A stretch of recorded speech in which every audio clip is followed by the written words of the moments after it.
हिंदू गुरुकुल के आज के इस एपिसोड में आपको हम सुनाने जा रहे हैं बृहस्पतिवार व्रत कथा। कथा के अनुसार प्राचीन काल की बात है। किसी राज्य में एक बड़ा प्रतापी और दानी राजा राज करता था। वह हर गुरुवार को व्रत रखकर दीन दुखियों की मदद करके पुण्य प्राप्त करता था। परंतु ये बात उसकी रानी को अच्छी नहीं लगती थी। वह न तो व्रत करती थी और न ही दान पुण्य में विश्वास रखती थी। इतना ही नहीं, वह राजा को भी ऐसा करने से मना करती थी। एक समय की बात है, राजा शिकार खेलने के लिए वन गए। घर पर रानी और दासी थीं। उसी समय गुरु बृहस्पति देव साधु का रूप धारण कर राजा के दरवाजे पर भिक्षा मांगने आए। साधु ने जब रानी से भिक्षा मांगी तो वह कहने लगी, हे साधु महाराज, मैं इस दान और पुण्य से तंग आ गई हूं। आप कोई ऐसा उपाय बताएं जिससे कि सारा धन नष्ट हो जाए और मैं आराम से रह सकूं। इतना सुनकर बृहस्पति देव ने कहा, हे देवी, तुम बड़ी विचित्र हो। संतान और धन से कोई दुखी होता है। अगर अधिक धन है तो इसे शुभ कार्यों में लगाओ, कुंवारी कन्याओं का विवाह कराओ, विद्यालय और बाग बगीचे का निर्माण कराओ, जिससे तुम्हारे दोनों लोग सुधरें। परंतु साधु की इन बातों से रानी को खुशी नहीं हुई। उसने कहा कि मुझे ऐसे धन की आवश्यकता नहीं है जिसे मैं दान दूं और जिसे संभालने में मेरा सारा समय नष्ट हो जाए। तब साधु ने कहा, अगर तुम्हारी ऐसी इच्छा है तो मैं जैसा तुम्हें बताता हूं तुम वैसा ही करना। गुरुवार के दिन तुम घर को गोबर से लीपना, अपने बालों को पीली मिट्टी से धोना, राजा से हजामत बनाने को कहना, भोजन में मांस मदिरा का प्रयोग करना, कपड़े धोबी के यहाँ धुलने देना। इस प्रकार 7 बृहस्पतिवार करने से तुम्हारा समस्त धन नष्ट हो जाएगा। इतना कहकर साधु के रूप में बृहस्पति देव अंतर ध्यान हो गए। साधु के अनुसार कई बातों को पूरा करते हुए रानी को केवल 3 बृहस्पतिवार ही बीते थे कि उसकी समस्त धन संपत्ति नष्ट हो गई। भोजन के लिए राजा का परिवार तरसने लगा। तब एक दिन राजा ने रानी से बोला कि हे रानी, तुम यहीं रहो, मैं दूसरे देश को जाता हूं, क्योंकि यहाँ पर सभी लोग मुझे जानते हैं, इसलिए मैं कोई छोटा कार्य नहीं कर सकता। ऐसा कहकर राजा दूसरे देश चला गया। वहां वह जंगल से लकड़ी काट कर लाता और शहर में बेचता। इस तरह वह अपना जीवन व्यतीत करने लगा। इधर राजा के परदेश जाते ही रानी और दासी दुखी रहने लगी।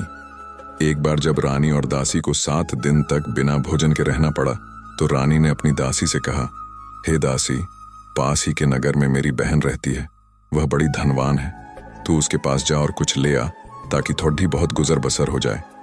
दासी रानी की बहन के पास गई। उस दिन गुरुवार था और रानी की बहन उस समय बृहस्पतिवार व्रत की कथा सुन रही थी। दासी ने रानी की बहन को अपनी रानी का संदेश दिया, लेकिन रानी की बड़ी बहन ने कोई उत्तर नहीं दिया। जब दासी को रानी की बहन से कोई उत्तर नहीं मिला तो वह बहुत दुखी हुई और उसे क्रोध भी आया। दासी ने वापस आकर रानी को सारी बात बता दी।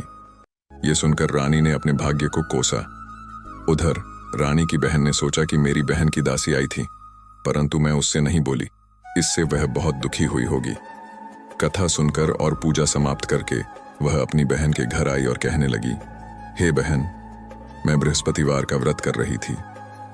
तुम्हारी दासी मेरे घर आई थी, परंतु जब तक कथा होती है तब तक न तो उठते हैं और न ही बोलते हैं, इसलिए मैं नहीं बोली।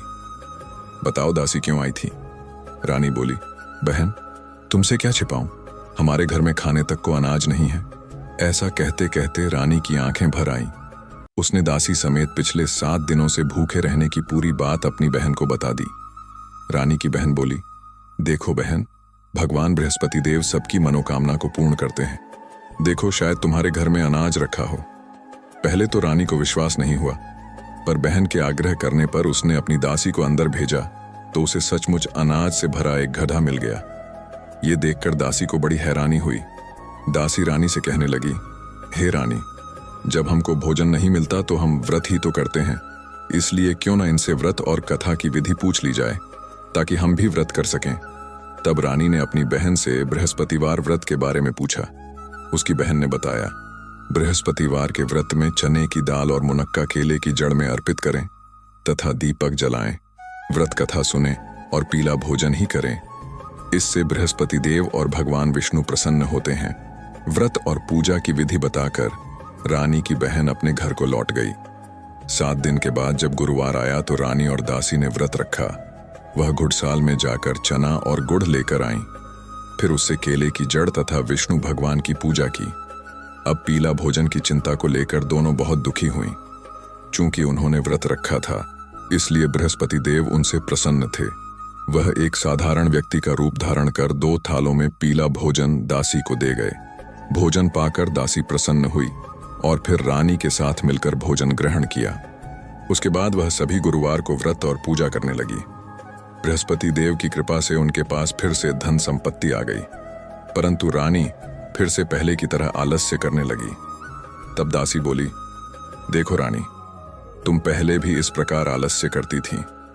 तुम्हें धन रखने में कष्ट होता था, इस कारण सभी धन नष्ट हो गया, और अब जब देव बृहस्पति की कृपा से धन मिला है तो तुम्हें फिर से आलस्य होने लगा है। रानी को समझाते हुए दासी कहती है कि बड़ी मुसीबतों के बाद हमने ये धन पाया है, इसलिए हमें दान पुण्य करना चाहिए, भूखों को भोजन कराना चाहिए और धन को शुभ कार्यों में खर्च करना चाहिए। इससे तुम्हारे कुल का यश बढ़ेगा, स्वर्ग की प्राप्ति होगी और पितृ प्रसन्न होंगे। दासी की बात मानकर रानी अपना धन शुभ कार्यों में खर्च करने लगी। इससे पूरे नगर में उसका यश बढ़ने लगा। बृहस्पतिवार व्रत कथा के बाद श्रद्धा के साथ आरती की जानी चाहिए। इसके बाद प्रसाद बांटकर उसे ग्रहण करना चाहिए। हिंदू गुरुकुल के आज के इस एपिसोड में बस इतना ही। वीडियो को ज्यादा से ज्यादा शेयर करें और चैनल को सब्सक्राइब करके बेल आइकॉन दबाना ना भूलें।